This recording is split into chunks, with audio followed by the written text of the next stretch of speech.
बिस्मिल्लाहिर्रहमानिर्रहीम। अस्सलाम वालेकुम नाज़रीन कराम, आप देख रहे हैं जेके व्यूज़ और मैं हूं आपका मेज़बान मोहम्मद लतीफ़ आवान। नाज़रीन कराम, आज़ाद कश्मीर में 31 सालों के बाद बल्दियाती इलेक्शन का जो आखिरी मरहला था मखसूस नशस्तों का, आज वो भी मुकम्मल हो चुका है और इस वक्त मैं मौजूद हूँ यूनियन कौंसल बटल मंडोल में, जहाँ पे आज ये राइशगाह है सरदार रिजवान मुस्तफ़ा साहब की, जो आज ज़िला कौंसल की नशस्त पे वो मुंतखब हुए। उनके घर पे आज जश्न मनाया गया, एक रैली की सूरत में उनको घर लाया गया और आज यहाँ एक कारकुनों की बड़ी तादाद मौजूद है। मैं बात करना चाहूँगा कुछ कारकुनान से कि आज की ये जो खुशी है, आज का ये जश्न है और बिलखसूस यूनियन कौंसल बटल मंडोल में हालिया जो इलेक्शन हुए थे उनमें यहाँ से शिकस्त हुई थी। जो नामजद उम्मीदवार थे पाकिस्तान तहरीक इंसाफ के, उस शिकस्त का बदला वापस ले लिया और उसे यूँ कहें कि उन्होंने माले मसरूका वापस ले लिया है। आज मैं बात करूंगा सरदार शकील साहब से कि आज का ये जो जश्न है, आज की ये जो खुशी है और बिलखुसूस यूनियन कौंसल बटल मंडोल को ज़िला कौंसल जो नौजवानों की जो मखसूस नशिस्त थी वो हासिल करने में कामयाब हुए। क्या कहना चाहेंगे सर? बिस्मिल्लाहिर्रहमानिर्रहीम। शुक्रिया लतीफ़ साहब। पहले तो मैं आपको बताता चलूँ कि मैं नामज़द उम्मीदवार नहीं था PTI का, मैं आज़ाद उम्मीदवार लड़ा था। मैं अपने कायद सरदार अब्दुल क़य्यूम खान नियाज़ी साहब की तरफ से नॉमिनेटेड था, लेकिन पार्टी ने किसी वजह की पे मुझे टिकट नहीं दिया था, जिसका उन्होंने खमियाजा भुगता और मैं दूसरे नंबर पे आया था। 100-150 के वोट से मैं आ रहा हूँ। तो मैं सबसे पहले अल्लाह पाक का शुक्रिया अदा करता हूँ। उसके बाद साबिक़ प्राइम मिनिस्टर सरदार अब्दुल क़य्यूम खान नियाज़ी साहब का और मौजूदा प्राइम मिनिस्टर, जो कि इस चीज़ को समझ चुके हैं कि मैंने गलती किया और वो उन्होंने बरमला ज़िक्र भी किया कई मीटिंग्स में कि ये मुझसे गलती हुई है कि मैं समझ नहीं सका हूँ और मेरा कैंडिडेट 700 वोट उसने लिए हैं और शकील के साथ मैंने ज़्यादती की है। और यही वजह थी कि साबिक़ा प्राइम मिनिस्टर और मौजूदा प्राइम मिनिस्टर के दरमियान कोऑर्डिनेशन हुई और उन्होंने ये तय किया कि ये जो स्पेशल सीट है ये हम यूनियन कौंसल बटल मंडोल को देंगे। तो यहाँ पे जो ग्राउंड सिचुएशन थी वो इस तरह से है, जो एक रवायत थी कि बटल का जो है वो चेयरमैन बनता था और मंडोल का डिस्ट्रिक्ट काउंसलर। तो चूँकि 31 साल बाद इलेक्शन हुए तो बहुत सारे लोग इस सिस्टम को नहीं समझ रहे थे। तो नए नौजवान थे, कुछ इस चीज़ को जो इलाके की जो एक रवायत चल रही थी उसको उन्होंने तोड़ा और उन्होंने इस चीज़ के मंडोल के अंदर ही वो चेयरमैनशिप लेके गए।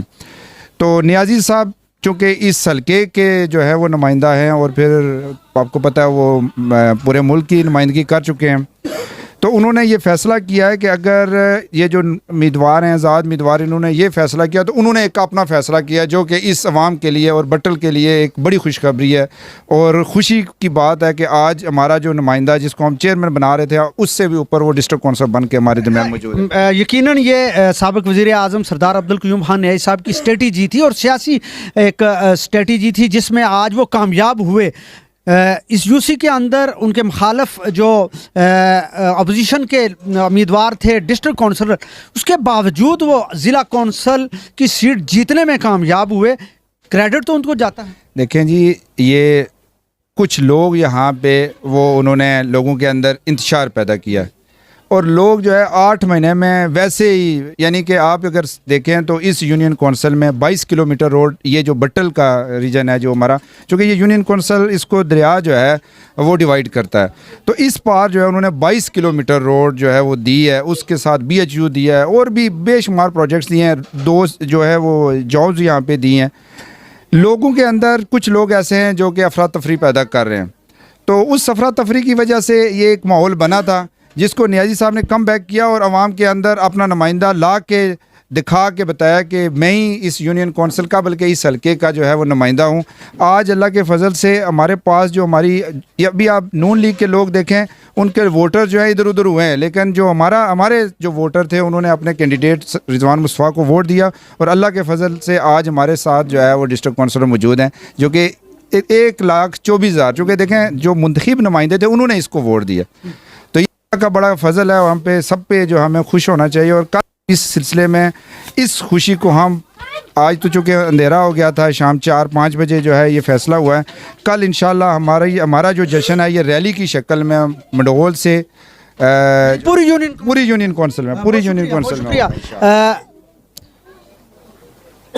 जब शिकस्त हुई इस यूनियन कौंसिल के अंदर बिलखुसूस नियाज़ी साहब को, साबिक़ वज़ीर आज़म, तो लोग मायूस हो चुके थे। आप जैसे जो मेहनती कारकुन थे वो मायूस थे, और आज मैं देख रहा हूं कि उनके चेहरों से वो जो मायूसी है वो खुशी में तब्दील हो चुकी है। क्या कहना चाहेंगे? बिस्मिल्लाहिर्रहमानिर्रहीम। लतीफ़ साहब, आपका बहुत बहुत शुक्रिया कि आपने हमें अपने कीमती वक्त से टाइम दिया। जहाँ तक तल्लुक़ है कि हमारे सरदार अब्दुल क़य्यूम न्याज़ी साहब आ रहे नहीं थे, हमारे साथ कुछ साजिश की गई थी, यहाँ वह मुनाफ़िकत की गई थी, जिसमें हमारे कारकुन थोड़े से मुतासर हुए। लेकिन सरदार अब्दुल क़य्यूम न्याज़ी साहब के लिए कुछ लोग अपोजिशन के ये कहते थे कि उनके पास कुछ नहीं है। हल्का उनके पास था, वो साबिक़ वज़ीर आज़म भी रहे हैं, उनके पास बहुत कुछ था। मैं थोड़ा सा पीछे जाना चाहता हूँ। 2006 के मामलात में ये हमारी जो रोड है 22 किलोमीटर ये कच्ची थी, ये 2006 में उन्होंने इसको मुकम्मल किया। उसके बाद 2006 में ही उन्होंने एक मंजूरी ली थी, जो मेला और मंदारपुर के दरमियान एक पुल है, उसकी भी मंजूरी ली थी। लोग कहते हैं कि सरदार अब्दुल क़य्यूम साहब न्याज़ी साहब ने काम नहीं किए। जहाँ तक काम का तल्लुक़ है, हम पहली मुलाकात में गए मुजफ्फराबाद, जब मुलाकात हुई नबील साहब वहाँ पर मौजूद थे। मैंने उनको डिमांड की कि मुझे एक BHU चाहिए, उन्होंने कहा दे दिया है, आप उसकी जगह का निज़ाम करें। 1 माह के बाद दोबारा जब मैं गया हूँ वहाँ पे, तो मैंने एक डिमांड की कि आप हमें एक ग्राउंड दें, हमारे लिए ग्राउंड, ईदगाह या इस तरह की चीज़ें नहीं हैं, तो बटल में एक प्रोग्राम की शक्ल भी होगी।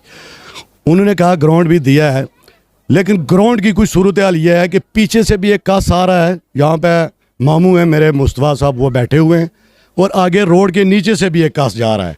लेकिन दरमियान से 15 किलोमीटर जो कास है उसके अंदर कुछ लोग मालकियत में शामिल हो गए हैं।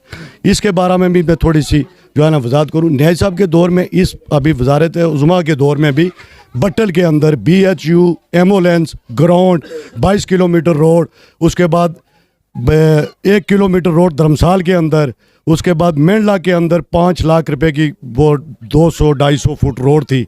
इसी तरह सनाड़ी के अंदर एक रोड गई है जो 1 किलोमीटर है, उसका अमाउंट का तो मुझे पता नहीं है, वो अभी उसका टेंडर हुआ है। उसके बाद 5 लाख रुपया एक मिला है सनाड़ी के अंदर, 3,80,000 रुपया एक मिला है।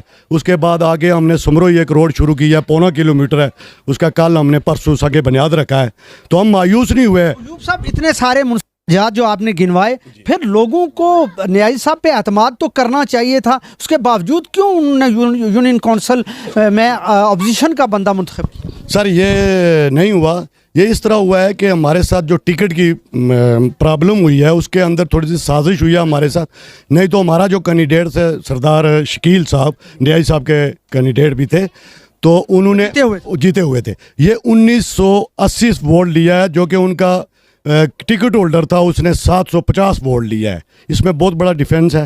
तो आज उन्होंने जवाब तो दे दिया। आज जो हमने जवाब दिया है, ये अभी कुछ बाकी हैं चीज़ें जो कि आस्ता आस्ता हम देते रहेंगे इनको। तो ये भी साबित करेंगे कि सरदार अब्दुल क़य्यूम न्याज़ी साहब हल्के के भी जिम्मेदार हैं और इलाके के भी जिम्मेदार हैं और यूनियन बहुत शुक्रिया। नाज़रीन कराम, ये थे अयूब साहब, जो बहुत ही मुतहर्रिक कारकुन हैं पाकिस्तान तहरीक इंसाफ के, और बिलखुसूस यूनियन कौंसिल बटल मंडोल के। उनका ये कहना था कि आज हमने वो खोई हुई सीट वापस ले ली, और अब हम इस हल्के के अंदर, बिलखुसूस इस यूनियन कौंसिल के अंदर, जिस तरह माजी में सरदार अब्दुल क़य्यूम खान न्याज़ी साहब ने काम करवाए थे, आइंदा भी काम जारी रखें। नाज़रीन कराम, आज का ये मुख्तसर सा जश्न था। कल रैली होगी और इज़हार शक्र रैली होगी, लोगों का शुक्रिया अदा करेगा और एक भरपूर जश्न मनाया जाएगा। Thank you.